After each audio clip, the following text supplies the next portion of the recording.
Hi guys! Welcome po sa aking channel. So this is my first ever video po. At pag-uusapan natin dito ang aking experience sa Fiverr as freelancer. So don't forget po na i-like at i-subscribe at click the notification bell also para lagi kayong updated sa aking video. So tara, simulan na natin to. Punta tayo sa Chrome ko at dyan mapupunta tayo agad sa aking profile. Sa gilid na K, yan yung nag-message sa akin. So, kaninang umaga yon. Ngayon, yan na Mimi at Fiverr na. Fiverr na lang.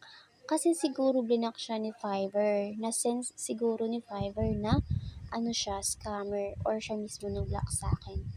At yun nga po, base sa minessage niya sa akin kaninang umaga ay may job offer siya para sa akin na yung bigayan is 3,840 euros. So, ang laki nun sa peso. At, yun nga, sabi niya kailangan kong mag-install ng aking Telegram at i-message doon yung taong sinasabi niya. At yung job is about sa written image na dapat i-convert into Word documents. Yun.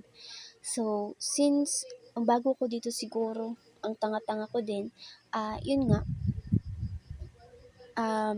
sinubukan ko siya at ito yung nangyari.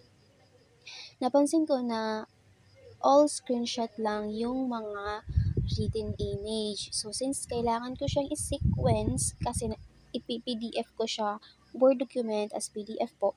At yun nga, trinay kong i-search sa Chrome yung mga words dito since hindi ko alam kung anong pamagat nito. Basta about COVID-19 siya na article. At yun nga, may lumabas sa Chrome. Ito yung lumabas sa Chrome. Mga ganito.